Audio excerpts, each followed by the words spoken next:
Hello friends, कैसे हैं आप सब। होपफुली आप सब अच्छे होंगे। मैं प्रियंका आर्या आप सबका आपके अपने YouTube channel let's start study में बहुत बहुत स्वागत करती हूँ। जैसा कि आप सबको पता है कि हम यूपी टेट एग्जाम के लिए ईवीएस की क्लास ले रहे थे और आप सबको पता है कि ईवीएस का जो सेकंड टॉपिक था भोजन स्वास्थ्य व स्वच्छता। इसमें हमने जाना था भोजन क्या होता है, भोजन के स्रोत क्या होते हैं, फिर भोजन के पोषक तत्व क्या होते हैं, पोषक तत्व को ग्रहण करने की प्रक्रिया क्या होती है। उसके बाद हमने कार्बोहाइड्रेट के बारे में, फैट्स के बारे में और प्रोटीन के बारे में डिस्कस कर चुके थे। अगर आपने अभी तक ये वाली क्लास को नहीं देखा तो हमारे चैनल के प्लेलिस्ट में जा सकते हैं, वहाँ से जाके वीडियो देख सकते हैं। आज हम जो डिस्कस करेंगे उस फैट के बाद डिस्कस करेंगे। जैसे मैंने आपको बताया था कि भोजन के प्रमुख पोषक तत्व कौन कौन से होते हैं। कार्बोहाइड्रेट, फैट्स, विटामिन, प्रोटीन, खनिज लवण और फाइबर्स। तो आपने फैट्स के बारे में तो डिस्कस कर लिया था कि फैट की अधिकता से क्या होता है, फैट की कमी से कौन सा रोग हो जाता है और फैट के कौन कौन से स्रोत होते हैं। अब इसके आगे हम डिस्कस करेंगे विटामिन के बारे में। तो चलिए हम अपना अध्ययन स्टार्ट करते हैं। आप कॉपी पे लिख के बैठिएगा ताकि इम्पोर्टेंट पॉइंट्स के नोट्स बना सकें। विटामिन्स विटामिन्स होते क्या हैं। विटामिन्स एक कार्बनिक यौगिक है जिनकी बहुत ही कम मात्रा हमारे शरीर को आवश्यक होती है, लेकिन हमारी विटामिन्स की आवश्यकता क्या होती है, बहुत ही आवश्यक होती है।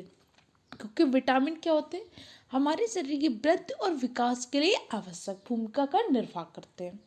तो विटामिन क्या होते हैं, विटामिन एक प्रकार के सरल कार्बनिक यौगिक है जो हमारे शरीर के लिए क्या करते हैं, वृद्धि व विकास में महत्वपूर्ण भूमिका को निर्वाह करते हैं। कौन, विटामिन।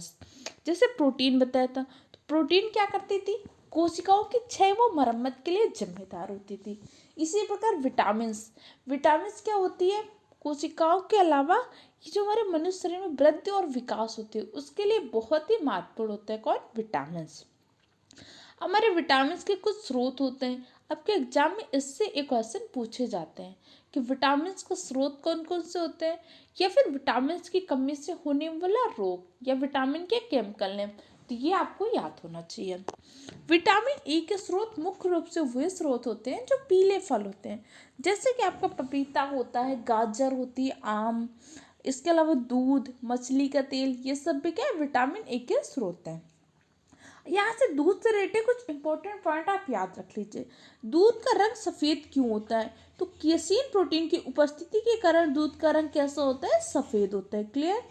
दूध में कौन सी शर्करा पाई जाती है, तो दूध में आपकी लैक्टोज शर्करा पाई जाती है। लैक्टोज शर्करा के कारण आपको दूध मीठा लगता है। अब इसके अलावा क्वेश्चन पूछते हैं, दूध से दही बन जाता है तो उसमें कौन सा एसिड पाया जाता है, तो जब दूध से दही बनता है तो ये लैक्टोज शर्करा जो होती है लैक्टिक एसिड में परावर्तित हो जाती है। और दूध से दही बनने की जो प्रक्रिया होती है उससे क्या बोल लो, दूध से दही बनने की जो प्रक्रिया होती है किण्वन की प्रक्रिया होती है। कौन सी होती है, किण्वन की प्रक्रिया। ये एक एक पॉइंट बहुत ही इंपॉर्टेंट है, आपके एग्जाम में इससे क्वेश्चन पूछा जाता है। और जब दूध से दही बनता है तो कौन सा बैक्टीरिया जिम्मेदार होता है, तो लैक्टोबैसिलस बैक्टीरिया जिम्मेदार होता है दूध से दही बनने में। क्लियर हो गया। और दूध में कौन सी विटामिन नहीं पाई जाती, तो दूध में आपके विटामिन सी नहीं पाई जाती। इन सारे पॉइंटों को याद रखिएगा। अब चलिए आप देख लेते हैं आगे। और जैसे विटामिन बी, विटामिन बी के क्या स्रोत होते हैं, आपका चावल, गेहूं और जो लीवर होता है, लीवर आपका क्या होता है, विटामिन बी का स्रोत होता है। अब जैसे विटामिन ए, विटामिन ए का केमिकल नेम क्या होता है, विटामिन ए का केमिकल नेम होता है आपका रेटिनॉल।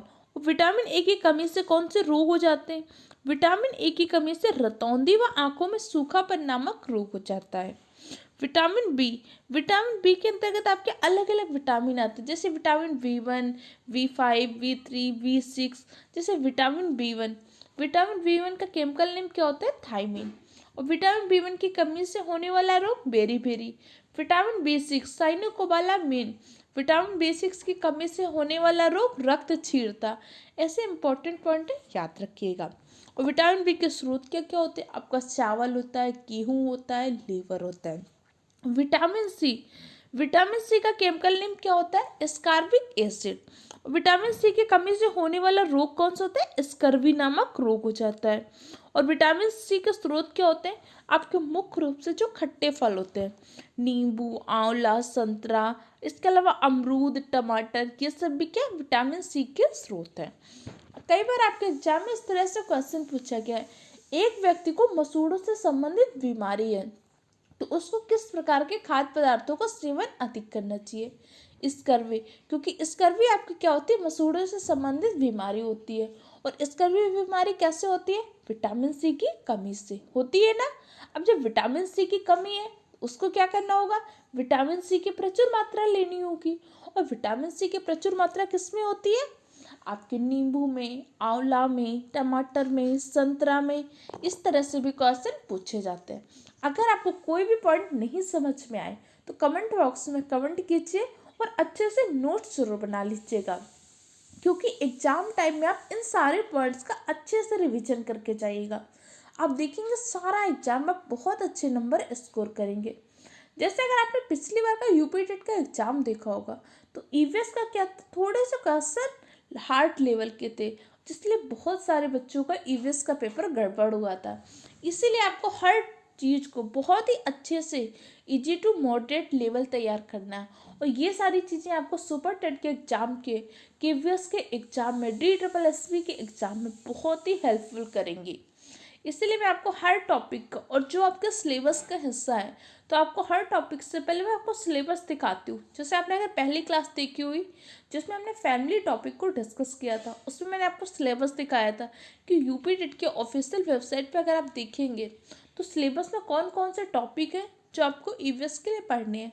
हम उन्हीं सारे टॉपिक को डिस्कस कर रहे हैं और बहुत ही अच्छे लेवल पे प्रीवियस ईयर क्वेश्चन पेपर का एनालिसिस करके। क्योंकि प्रीवियस ईयर क्वेश्चन पेपर का एनालिसिस करने से क्या होता है, आपको पता चलता है एग्जाम में किस तरह से क्वेश्चन पूछे जाते हैं। हाँ, एक गलती नहीं करना, क्योंकि मैंने बहुत सारे ऑफलाइन बच्चों को देखा है, वो एक गलती क्या करते हैं, अभी उन्होंने एग्जाम की तैयारी नहीं शुरू की लेकिन वो क्या करने लगते हैं, प्रीवियस ईयर पेपर या प्रैक्टिस पेपर सॉल्व करने लगते हैं। अरे जब आपने थ्योरी नहीं पढ़ी तो प्रैक्टिस पेपर सॉल्व कर रहे हैं, उसमें काफ़ी सारे क्वेश्चन फिर होते नहीं है, गलत होते हैं, तो आप फिर क्या हो जाते हैं, आप डीमोटिवेशन मिलता है। आपको लगता है अरे मेरा तो बिल्कुल भी नहीं तैयार है, मेरे तो क्वेश्चन नहीं आ रहे हैं। अभी आपको मोटिवेट रहना है अच्छे से, अभी तो पढ़ाई करिए, थ्योरी समझिए, आपके पास अभी टाइम है, क्योंकि अभी बिल्कुल ऑफिशियल डेट नहीं आई है। अभी आपके पास बहुत अच्छा टाइम है, इसी टाइम का यूटिलाइज करिए, पहले थ्योरी पढ़िए। इसीलिए मैं आपको पहले थ्योरी क्लासेस दे रही हूँ, इसके बाद आपको प्रैक्टिस पेपर और प्रीवियस ईयर पेपर सारी चीज़ें कराई जाएंगी।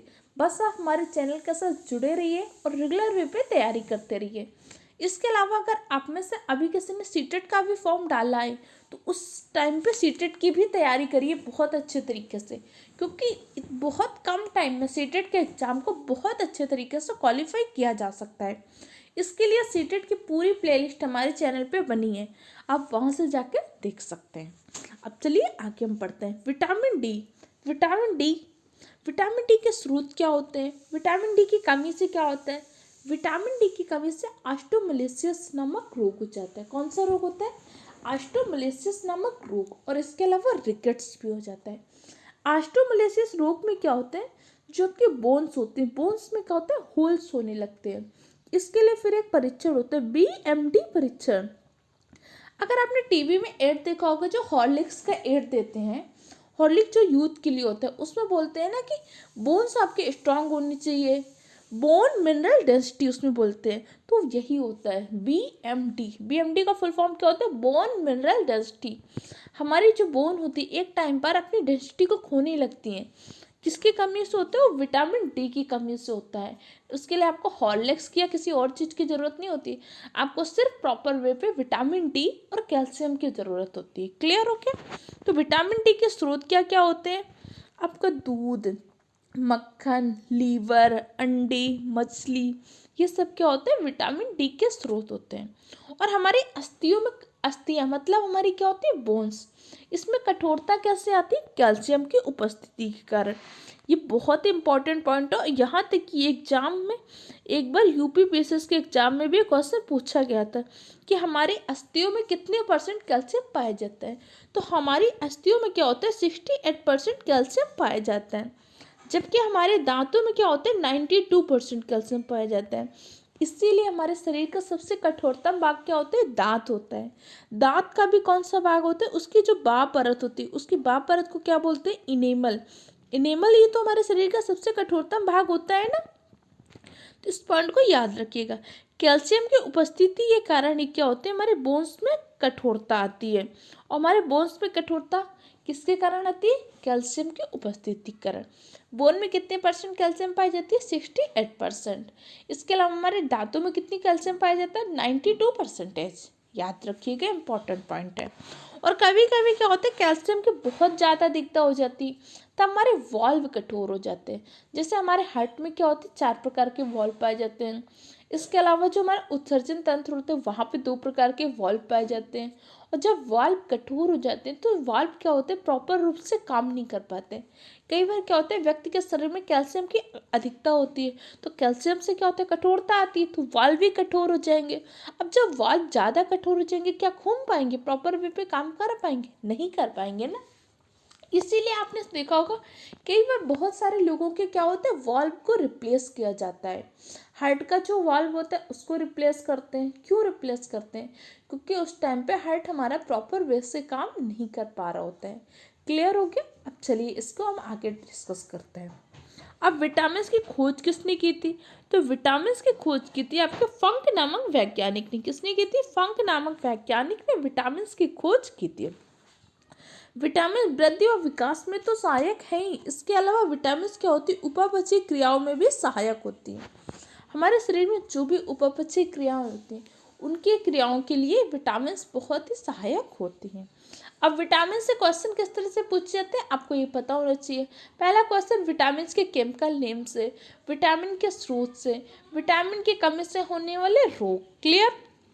इसके अलावा विटामिन की खोज किसने की थी, विटामिन उपापचयी क्रियाओं में सहायक होती हैं कि, और विटामिन कैसे यौगिक होते हैं, कार्बनिक यौगिक होते हैं, अकार्बनिक यौगिक होते हैं। इस तरह से क्वेश्चन पूछे जा सकते हैं। अब आप देख सकते हैं सारे क्वेश्चन के आंसर आप आसानी से दे पा रहे होंगे। अब इसके अलावा एक क्वेश्चन पूछते हैं विटामिन से घुलनशीलता के आधार पर कौन से विटामिन जल में घुलनशील होते हैं और कौन से विटामिन वसा में घुलनशील होते हैं। इसको याद रखिएगा, इसको एक ट्रिक से याद कर सकते हैं। वसा में घुलनशील विटामिन, वसा में घुलनशील विटामिन को आप डी का करके याद कर लीजिए। Vitamin D, vitamin E, vitamin के और विटामिन ए, ये चारों विटामिन आपकी क्या होती है, वसा में घुलनशील होती है। इसके बाद जो आपकी विटामिन बी और सी बचती है, ये क्या होती है, जल में घुलनशील विटामिन होती है। तो आपसे पूछते हैं वसा में घुलनशील विटामिन डी का, डी का विटामिन क्या होती है आपकी, वसा में घुलनशील होती है। जल में घुलनशील vitamin B C, B C vitamin क्या होती है, जल में घुलनशील होती है। होपफुली आपको यह याद रहेगा। अगर फिर भी आपको कोई भी क्वेरी होती है तो आप तुरंत कमेंट बॉक्स में कमेंट कीजिएगा और तुरंत पूछ लीजिएगा, क्योंकि इस टाइम पे आपको बहुत अच्छे से तैयारी करनी है। क्योंकि आपका टारगेट सिर्फ टेट एग्जाम को क्वालिफाई करना नहीं है, इसके बाद आपको सुपर टेट एग्जाम, केवीएस का एग्ज़ाम, ये बहुत सारे बच्चे होंगे जो टीजीटी पीजीटी की तैयारी करेंगे, तो आपको वो सारे एग्ज़ाम भी क्वालिफाई करने हैं। इसलिए मैं आपको हर चीज़ बहुत ही हाई लेवल से मॉडरेट लेवल तक पढ़ा रही हूँ, ताकि आगे आप जब तैयारी करें तो आपको ऐसा नहीं लगे कि मैंने तो कुछ पढ़ा ही नहीं है। क्योंकि बहुत सारे बच्चों को जब मैं ऑफलाइन क्लासेस लेती हूँ तो देखती हूँ वो क्या करते हैं कि वही चीज़ें पढ़ लेते हैं बिल्कुल सिलेबस से बहुत कम कम, कि मतलब एग्ज़ाम क्वालिफाई कर लेते हैं, लेकिन वही अब दूसरे लेवल पे तैयारी करते हैं, तब फिर क्या होता है, उन्हें बहुत दिक्कत होती है। जैसे आप सब ने बीएड बीटीसी किया होगा, अगर वहाँ पे आपने बहुत अच्छे से डीप चीज़ें पढ़ी होती तो आज आपको चीज़ें बहुत सरल लग रही होंगी। लेकिन अगर आपने वहाँ पे प्रॉपर वे पे पढ़ाई नहीं की तो अब आपको यहाँ पे ज़्यादा मेहनत करने की ज़रूरत पड़ रही होगी ना। इसीलिए अच्छा है कि हम एक बार ज़्यादा मेहनत कर लें, तो आगे हमें बहुत कम कम मेहनत करनी पड़ेगी। और अभी आपके पास टाइम है, इस टाइम का यूटिलाइज करिए, अच्छे से पढ़ाई करते रहिए। हमारे चैनल पर क्लासेस आ रही हैं, हर क्लास आपको बेसिक से लेके हाई लेवल तक पढ़ाई जाएगी। इन सब के नोट्स ज़रूर बनाइएगा। और बाकी आपको पीडीएफ फॉर्म में नोट्स में टेलीग्राम चैनल पे दे रही हूँ, वहाँ से जाके इसको डाउनलोड कर लीजिए, उसको पढ़िए। देखिए मैं आपको नोट्स भी फ्री में दे रही हूँ, क्लासेस भी फ्री में दी जा रही है। बस आपको अच्छे से क्या करना है, सिर्फ पढ़ाई करनी है। कहीं भी किसी भी कोचिंग इंस्टीट्यूट में पैसा वेस्ट करने की कोई ज़रूरत नहीं है। आपको सारी क्लासेस दी जाएंगी, बहुत ही अच्छे तरीके से दी जाएंगी। तो बस आपको पढ़ाई करते रहना है। चलिए विटामिन के बारे में समझ चुके, अब हम पढ़ते हैं जल के बारे में। जल क्या होता है? जल एक प्रकार का अकार्बनिक यौगिक होता है। जल कैसा यौगिक होता है? अकार्बनिक यौगिक होता है। इस पॉइंट को याद रखिएगा। जैसे आपने विटामिन्स पढ़ा था, विटामिन्स कैसा था? कार्बनिक यौगिक, जबकि जल कैसा होता है? अकार्बनिक यौगिक होता है।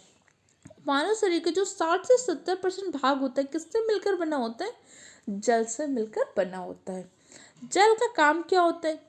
जल में किसी भी प्रकार की एनर्जी नहीं उपलब्ध कराता। जल से कितनी एनर्जी मिलती है? शून्य। एक बार इस तरह से क्वेश्चन भी पूछा जा चुका है कि जैसे एक व्यक्ति ने 2 गिलास पानी पी लिया, तो उस 2 गिलास पानी से उसे कितनी एनर्जी प्राप्त होगी? तो उस 2 गिलास पानी से उसे 0% एनर्जी मिलेगी, मतलब शून्य, क्योंकि जल के माध्यम से हमें किसी भी प्रकार की ऊर्जा नहीं प्राप्त होती। आप सोच रहे हो मैम जल से जब ऊर्जा नहीं प्राप्त होती तो फिर क्यों कहते हैं जल बहुत इंपॉर्टेंट है? फिर जल को पोषक तत्व में क्यों रखा? नहीं रखते उसको पोषक तत्व में, क्योंकि अभी आपने पढ़ा था कि पोषक तत्व क्या होते हैं। पोषक तत्वों के माध्यम से हमारे शरीर को ऊर्जा उपलब्ध होती है। यह ऊर्जा हमारे शरीर की जैविक क्रियाओं के संचालन में महत्वपूर्ण भूमिका का निर्वाह करती है। मैंने आपको क्या बताया था?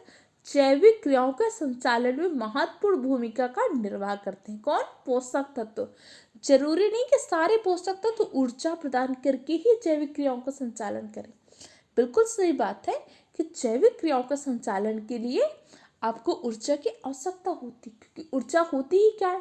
कार्य करने की जो क्षमता होती है वही तो ऊर्जा होती है। लेकिन ये आवश्यक नहीं है कि सारे पोषक तत्व आपको ऊर्जा ही उपलब्ध कराए। ये पोषक तत्व हमारी जैविक क्रियाओं के संचालन में महत्वपूर्ण भूमिका का निर्वाह करते हैं। अब जैसे हमारा जल होता है, जल क्या करता है? पाचन, परिवहन व उत्सर्जन में सहायक होता है। पाचन, परिवहन, उत्सर्जन, ये सब क्या है?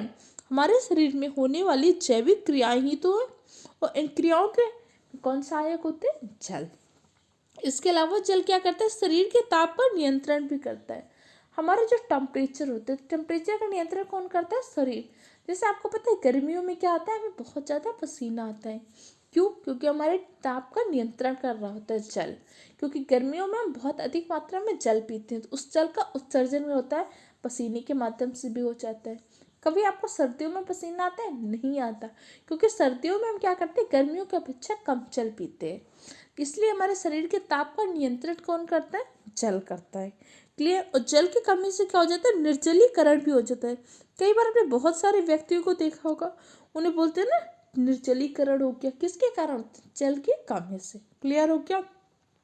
अब आपने विटामिन, जल, कार्बोहाइड्रेट, प्रोटीन, फैट्स, इन सारे पोषक तत्वों के बारे में समझ चुके हैं कि इन पोषक तत्वों की हमारे शरीर में आवश्यकता क्या होती है, इनके स्रोत क्या होते हैं, इनकी कमी से कौन सा रोग हो जाता है, और इनकी अधिकता से कौन सा रोग हो जाते हैं। क्लियर? अब हम पढ़ लेते हैं खनिज लवण के बारे में। खनिज लवण, धातु, अधातु व उनके जो लवण होते हैं वही लवण क्या कहलाते हैं? खनिज लवण कहलाते हैं। मनुष्य के शरीर में लगभग कितने परसेंटेज? तो हमारे शरीर में लगभग 4% खनिज लवण होते हैं। और प्रमुख खनिज लवण में क्या होते हैं? जैसे आपका आयरन होता है, सोडियम होता है, कैल्शियम होता है। जैसे अभी मैंने आपको कैल्शियम के बारे में बताया ना, कैल्शियम हमारे अस्थियों में पाया जाता है, और कैल्शियम के कारण कठोरता होती थी। क्या? एक प्रकार का खनिज लवण है। जैसे हमारे ब्लड में कौन सा खनिज लवण पाया जाता है? आयरन पाया जाता है। ब्लड में हमारे कौन सा पाया जाता है? आयरन ही तो पाया जाता है। ये क्या? एक प्रकार का खनिज लवण है। तो चलिए इन सब के बारे में डिस्कस कर लेते हैं। सारे इंपॉर्टेंट पॉइंट को नोट जरूर करते रहिएगा। और हाँ, कोई भी चीज़ नहीं समझ में आए तुरंत कमेंट बॉक्स में कमेंट कीजिएगा, क्योंकि आपको हर चीज़ बहुत ही क्लियर तरीके से समझ में आनी चाहिए। फिर भी अगर कोई भी क्वेरी है तो आप हमसे कमेंट बॉक्स में पूछ सकते हैं, या हमारे चैनल के फेसबुक पेज पे जाके वहाँ हमसे पूछ सकते हैं। फेसबुक पेज की लिंक मैंने अपने डिस्क्रिप्शन बॉक्स में दी है। लोहा, आयरन, ये हीमोग्लोबिन के निर्माण में सहायक होता है। अब हीमोग्लोबिन क्या होती है आपको पता होना चाहिए। पहले तो हीमोग्लोबिन के बारे में पता होना चाहिए। हीमोग्लोबिन 2 चीज़ों से मिलकर बना है, हिम प्लस ग्लोबिन। तो इसमें हिम क्या होता है? हिम एक प्रकार का वर्णक होता है, जबकि ये जो ग्लोबिन होती है, ग्लोबिन एक प्रकार की प्रोटीन होती है। तो पहला पॉइंट आपको क्लियर होना चाहिए। हिम क्या होता है? हिम एक प्रकार का वर्णक होता है, जबकि ग्लोबिन एक प्रकार की प्रोटीन होती है। और हीमोग्लोबिन की उपस्थिति के कारण रक्त का रंग जो होता है लाल होता है। हमारा ब्लड रेड होता है किसके कारण? हीमोग्लोबिन की उपस्थिति के कारण। इसके अलावा हीमोग्लोबिन का क्या काम है? हीमोग्लोबिन हमारे क्या करता है? ऑक्सीजन के परिवहन में सहायक होता है। क्लियर हो क्या?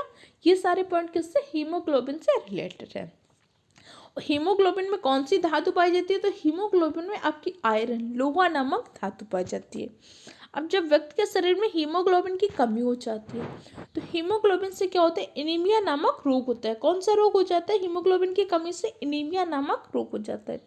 एनीमिया को रक्त क्षीणता भी बोलते हैं। क्या बोलते हैं?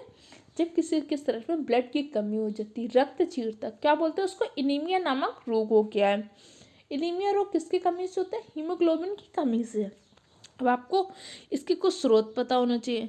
जैसे आपका आंवला होता है, पालक, गुड़, चना, ये सब क्या होते हैं? आयरन के प्रमुख स्रोत हैं। इनके सेवन से हीमोग्लोबिन की कमी समाप्त हो जाती है। किसके किसके? आंवला, पालक, गुड़, चना आदि आयरन के प्रमुख स्रोत हैं। क्लियर हो क्या?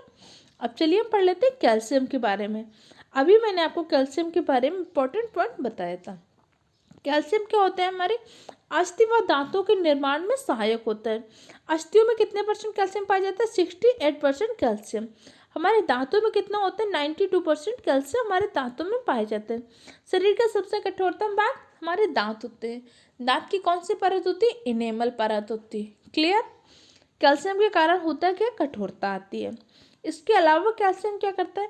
रुधिर स्कंदन, पेशी संकुचन व हृदय के कार्य की एक महत्वपूर्ण आवश्यक खनिज लवण है। तो आपको एग्जाम में इस तरह से क्वेश्चन पूछा जा सकता है कि कौन सा खनिज लवण रुधिर स्कंदन में सहायक है? ऑप्शन दे देगा कैल्शियम, आयरन, मैग्नीशियम, आयोडीन।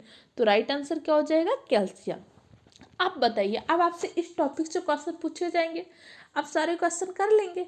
अगर इससे पहले आप बिना टॉपिक को पढ़े आप क्वेश्चन सॉल्व करते तो हो सकता था कुछ क्वेश्चन नहीं आएंगे। वही क्वेश्चन फिर आपको डिमोटिवेशन देते हैं कि अरे मुझे तो आ ही नहीं रहा है, मुझे तो कुछ तैयार ही नहीं है। इसलिए आपको पहले इस थ्योरी को अच्छे से पढ़ना है। अब आप इस टॉपिक के जितने भी क्वेश्चन हो सॉल्व करके देखिएगा, आप अधिकतर सारे क्वेश्चन को सॉल्व कर पाएंगे। क्लियर? अब हम पढ़ लेते हैं नेक्स्ट हमारा खनिज लवण है आयोडीन। आयोडीन की कमी किससे होती है? आयोडीन की कमी से कौन सा रोग हो जाता है? तो आयोडीन की कमी से क्या होता है? घेंगा नामक रोग हो जाता है। अब आयोडीन की प्राप्ति किससे होती है? आयोडीन की प्राप्ति में एक शैवाल से होती है। उस शैवाल का क्या नाम है? लिमनेरिया शैवाल। लिमनेरिया शैवाल से में आयोडीन की प्राप्ति होती है, याद रखिएगा। नेक्स्ट है हमारा फास्फोरस। फास्फोरस क्या करते हैं? अस्थि और दांतों के निर्माण हेतु तो आवश्यक होता है। आवश्यक किसके लिए होते हैं? अस्थियों के लिए होता है और टीथ के लिए। जैसे कैल्शियम पाया जाता है उसी प्रकार फास्फोरस भी हमारे अस्थियों और दांतों में पाया जाता है। फ्लोरीन। फ्लोरीन की अधिकता से क्या होता है? फ्लोरोसिस नामक रोग हो जाता है। जैसे ऐसा कुछ जल होता है जिसमें फ्लोरीन की अधिकता हो जाती है, उसके सेवन से लगातार सेवन से व्यक्ति को फ्लोरोसिस नामक रोग हो जाता है। फ्लोरोसिस रोग किसकी अधिकता से होता है? फ्लोरोसिस की अधिकता से। इस तरह से आपने प्रमुख खनिज लवणों के बारे में जाना। अब कुछ स्रोत है, इनको आपको पता होना चाहिए। वैसे मैंने सारे स्रोत आपको बता दिए हैं, लेकिन फिर भी मैंने आपको इमेज फॉर्म में भी दिया है कि ताकि आपको याद हो जाए आसानी से। क्योंकि इमेज क्या होती है? विजुलाइज कर लेते हैं और वो आपको आसानी से याद रहती है। जैसे ये आपके आयोडीन के स्रोत हैं, फास्फोरस के स्रोत, लोहा के स्रोत, कैल्शियम के स्रोत और खनिज लवणों के कुछ प्रमुख स्रोत बताए गए। अब आपके भोजन के पोषक तत्व में क्या क्या पढ़ लिया? प्रोटीन, कार्बोहाइड्रेट, वसा, ठीक है। इसके अलावा अपने विटामिन के बारे में पढ़ लिया, खनिज लवण के बारे में पढ़ लिया, जल के बारे में पढ़ लिया। अब हम पढ़ लेते हैं फाइबर्स। जैसे आप इस टाइम पे बहुत सुनते होंगे, डॉक्टर बोलते हैं ना फाइबर युक्त चीज़ें खाओ, या आप टीवी में बिस्किट का ऐड देखते हैं तो उसमें कहते हैं ना फाइबर बिस्किट। तो ये होता क्या है फाइबर?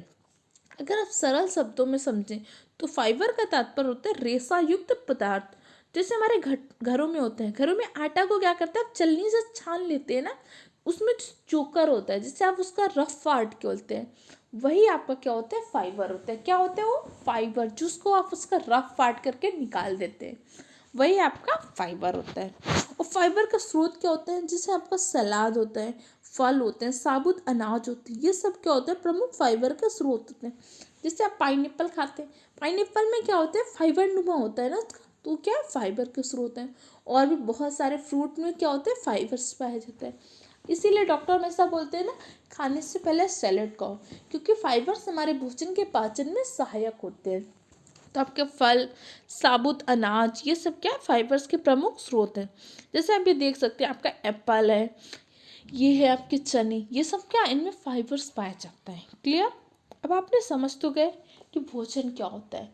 अब आपका टॉपिक था कि मैंने आपको बताया था कि आहार और संतुलित आहार दोनों में बहुत ही अंतर होता है। आहार का मतलब होता है ऐसा खाद्य पदार्थ जिसे हम खा सके, अगर हमने उसको खाया तो क्या हो गया, आहार हो गया।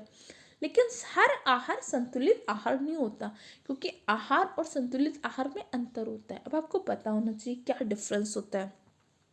संतुलित आहार को तात्पर्य ऐसे आहार से होता है जिसमें समस्त पोषक तत्व उचित अनुपात में सम्मिलित हों। जैसे हमारे शरीर में पोषक तत्वों का एक निश्चित अनुपात होता है ना, कि मैं एक दिन में इतनी प्रोटीन की आवश्यकता होती है, और हर व्यक्ति के लिए अलग होता है। जैसे प्रेग्नेंट लेडी के लिए अलग मात्रा होती है, काम करने वाले पुरुष के लिए जो अधिक श्रम का काम करते हैं उनके लिए अधिक होती है, जो कम श्रम का काम करते हैं उनके लिए अधिक होती है, बच्चों के लिए अलग निर्धारित होती है। तो जिस व्यक्ति के लिए जितनी मात्रा निर्धारित है पोषक तत्व की, उतनी ही निश्चित मात्रा लेना, ना उससे अधिक ना उससे कम। तो हमारी डाइट कैसी होती है, बैलेंस्ड डाइट होती है। क्लियर? तो संतुलित आहार से क्या तात्पर्य होता है आपका, संतुलित आहार से तात्पर्य ऐसे आहार से होता है जिसमें समस्त पोषक तत्व उचित अनुपात में संतुलित हो। ऐसे आहार को हम क्या बोलते हैं, संतुलित आहार। क्लियर हो गया? जैसे संतुलित आहार हमारे लिए क्यों आवश्यक होता है, हमारे शरीर की वृद्धि व विकास के लिए।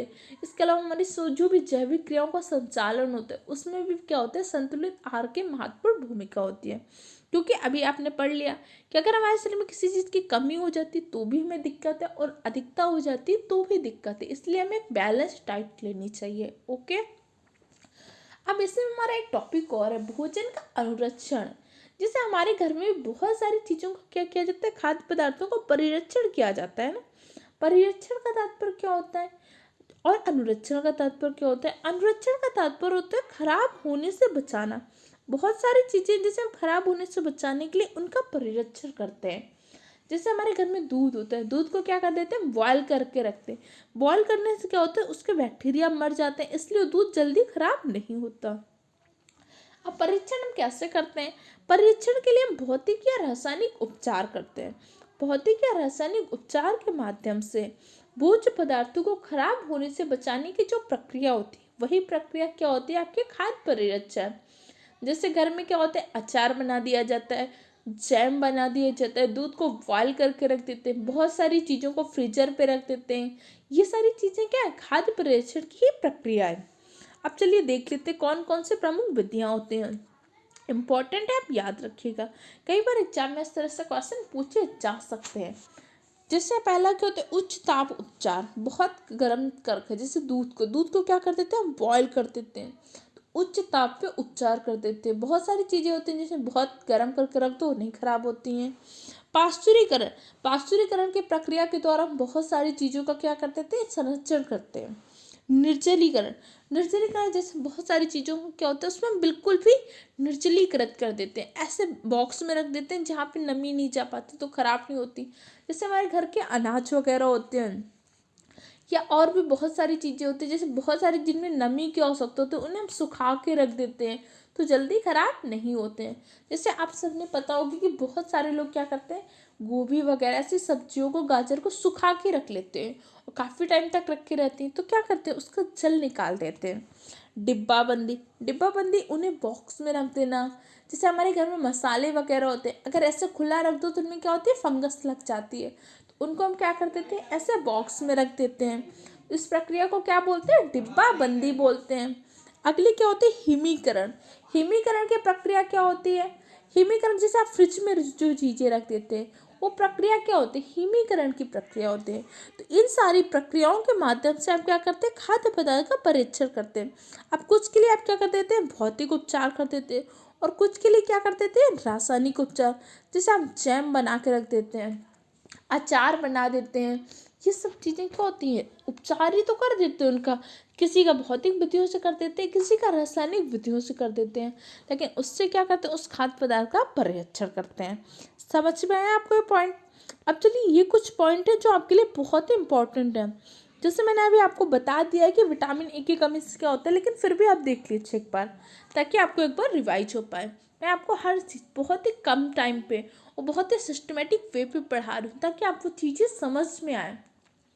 इस टॉपिक को मैं चाहती तो आपको एक ही क्लास में ख़त्म किया जा सकता था, लेकिन मैंने इस टॉपिक को 2 क्लास में ख़त्म किया ताकि कोई भी चीज़ आपकी छूटे नहीं। क्योंकि अभी आप यहाँ पे ज़्यादा पढ़ लेंगे तो सही है, लेकिन एग्ज़ाम टाइम में अगर क्वेश्चन आके आप नहीं कर पाए तो आपको बहुत दुख होगा कि इतना सरल क्वेश्चन नहीं कर पाए। इसीलिए अभी अच्छे से पढ़ाई करिए और बहुत जल्द आपकी CDP की क्लासेस, हिंदी की क्लासेस, मैथ की क्लासेस, इंग्लिश की क्लासेस, सारी क्लासेस स्टार्ट होने वाली हैं।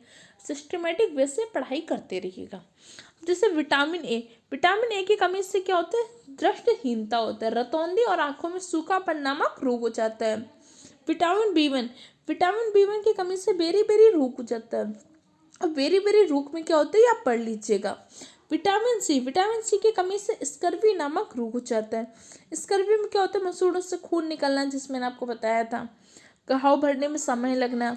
विटामिन डी की कमी से रिकेट्स और ऑस्टियोमालाइसिस नामक रोग हो जाता है। कैल्शियम से क्या होता है, अस्थियों और दांतों का क्षय होने लगता है। आयोडीन से ग्वाइटर या घेंगा नामक रोग हो जाता है। लोह आयरन से की कमी से क्या होता है, एनीमिया, रक्त छीड़ता हो जाता है। क्लियर। अब इसके अलावा कुछ प्रमुख शब्द, जैसे मैंने आपको बताया था कि इसमें हम क्या कर रहे हैं, एनसीईआरटी को भी आपकी कवर कर रहे हैं। जो भी एनसीईआरटी में इंपॉर्टेंट इमेज दी होती है, इंपॉर्टेंट शब्द है, उन सबको आपको अच्छे से समझा देते हैं, ताकि अगर एनसीईआरटी से भी क्वेश्चन उठाए तो भी आप आसानी से बहुत अच्छा स्कोर करें। इस सीरीज का मुख्य उद्देश्य आपको बहुत ही अच्छे नंबर स्कोर करवाना। इसके लिए आपको बहुत ही मेहनत करनी होगी, डेली क्लासेस देखनी होगी, नोट्स बनाना होगा और रेगुलर वे पे रिवीजन करना होगा। तो चलिए इनके प्रमुख शब्दों के बारे में आप समझ लीजिए। संतुलित आहार का तात्पर्य ऐसे आहार से होता है जिसमें समस्त पोषक तत्व उचित अनुपात में सम्मिलित हो। उस आहार को हम क्या बोलते हैं, संतुलित आहार। बेरी क्या होते हैं, विटामिन B1 क्या की कमी से होने वाला रोग जो होता है बेरी होता है। इसमें क्या होता है, व्यक्ति की मांसपेशियां दुर्बल हो जाती है और काम करने में से बहुत ही थकान का अनुभव होता है। कार्बोहाइड्रेट एक प्रमुख पोषक तत्व है। हमारे शरीर को 60 से 80% ऊर्जा कार्बोहाइड्रेट के माध्यम से प्राप्त होती है। ऊर्जा, कार्य करने की जो क्षमता होती है वही हमारी क्या होती है, ऊर्जा। फैट एक प्रकार का पोषक तत्व है और ये हमारी त्वचा के ऊपर जम के क्या करता है, त्वचा को आघातों से, हमारे शरीर को आघातों से रक्षा भी करता है। इसके अलावा ऊर्जा भी प्रदान करता है। खनिज लवण क्या होते हैं, जैसे आपका सोडियम है, मैग्नीशियम है, आयोडीन है, ये प्रमुख खनिज लवण है जो हमारे शरीर के लिए अत्यंत महत्वपूर्ण होते हैं। पोषक तत्व क्या होते हैं, भोजन के जो उपयोगी पोषक तत्व, इन्हीं सारे पोषक तत्व में क्या होता है, कार्बोहाइड्रेट, फैट्स, विटामिन, प्रोटीन, खनिज लवण, फाइबर्स, ये सब भोजन के प्रमुख पोषक तत्व होते हैं। और भोजन से पोषक तत्वों को ग्रहण करने की जो प्रक्रिया होती है वो प्रक्रिया आपकी पोषण होती है। रुक्षांश या फाइबर्स, जैसे आपका रेशा युक्त पदार्थ में क्या होता है, साबुत अनाज होता है, फल होता है, सलाद होता है, जो आपका अनाज का जैसे वेस्ट पार्ट बचता है, जिससे आप आटा का चलनी करके निकाल देते हैं, ये सब क्या होते हैं, आपके रुक्षांश या फाइबर होते हैं। स्कर्वी, विटामिन सी की कमी से होने वाला रोग जो होता है स्कर्वी होता है। और विटामिन सी का केमिकल नेम स्कॉर्बिक एसिड होता है। मंड, जैसे चावल होता है, कभी आपने चावल बनाया होगा तो जो ऊपर जो चिपचिपा पदार्थ होता है वही आपका क्या होता है, स्टार्च आपका क्या होता है, कार्बोहाइड्रेट का ही एक फॉर्म होता है। क्लियर। इसके अलावा विटामिन हमारे शरीर की वृद्धि और विकास के लिए महत्वपूर्ण भूमिका का निर्वाह करते हैं। प्रमुख विटामिन मैंने आपको बता दिए, जैसे vitamin A, vitamin B, C, D, vitamin के, विटामिन के क्या होते हैं आपके, जो ब्लड क्लॉटिंग में सहायक होता है। विटामिन के की कमी से आपका ब्लड में क्लॉटिंग नहीं बन पाती। जैसे हमारे शरीर में क्या होता है, चोट लग जाती है तो कुछ समय पश्चात क्या होता है, ब्लड का क्लॉट, रक्त का थक्का बन जाता है। अगर विटामिन के की कमी होती है तो ब्लड की क्लॉटिंग नहीं हो पाती। क्लियर हो गया। अब इसके आप सारांश पढ़ लीजिए। वैसे हर चीज़ मैंने आपको समझा दी, लेकिन एक बार फिर भी आप पढ़ लीजिए ताकि कोई भी कन्फ्यूजन ना रहे। फिर भी अगर कोई भी कन्फ्यूजन हो तो कमेंट बॉक्स में पूछ सकते हैं। हमारे भोजन के मुख्य पोषक तत्वों के नाम क्या है, कार्बोहाइड्रेट, प्रोटीन, वसा, विटामिन, खनिज लवण। इसके अलावा क्या होते हैं, फाइबर्स और जल, ये सब क्या भोजन के प्रमुख पोषक तत्व हैं। कार्बोहाइड्रेट और वसा हमारे शरीर को मुख्य रूप से ऊर्जा प्रदान करते हैं। प्रोटीन और खनिज लवण की आवश्यकता वृद्धि और अनुरक्षण के लिए होती है। विटामिन रोगों से रक्षा करने में सहायक होते हैं, इसीलिए विटामिन को रक्षात्मक पदार्थ भी कहते हैं, याद रखिएगा। संतुलित आहार से तात्पर्य ऐसे आहार से होता है जिसमें समस्त पोषक उचित अनुपात में सम्मिलित हो। और हमारे शरीर में लंबी अवधि तक एक पोषक तत्व की कमी से क्या हो जाता है, कोई भी रोग हो जाएगा। किसी भी पोषक तत्व की लगातार कमी रहेगी, जैसे कार्बोहाइड्रेट की कमी, विटामिन की कमी, प्रोटीन की कमी। तो मैंने आपको हर कमी से बताया ना कि कौन सा रोग हो जाता है। तो कोई भी पोषक तत्व अगर लगातार कमी रहेगा तो कोई विशिष्ट रोग हो जाता है। इस तरह से आज आपको जो टॉपिक था भोजन, स्वास्थ्य और स्वच्छता को हमने कवर किया। इससे इम्पोर्टेंट जो भी पॉइंट जो एग्जाम के लेवल से इम्पोर्टेंट थे उन सबको डिस्कस किया। वीडियो कैसा लगा इसका फीडबैक कमेंट बॉक्स में दें। आपके कमेंट हमें मोटिवेशन मिलता है, जिससे हम और वीडियो बनाते हैं, आप सबके लिए और मेहनत कर पाते हैं, नोट्स बनाते हैं, PDF फॉर्म में बनाए, फिर आप सबके लिए क्लास बनाई जाती है। बहुत टाइम लगता है, लेकिन आपके मोटिवेशन अगर आपका कमेंट आता है तो उससे हमें मोटिवेशन मिलता है, जिससे हम ये मेहनत कर पाते हैं। अगर आपको वीडियो हेल्पफुल लगा है, चैनल को सब्सक्राइब कीजिए, वीडियो को लाइक कीजिए और अपने दूसरे फ्रेंड के साथ भी शेयर कीजिए। Okay friend, thank you for the watching my video.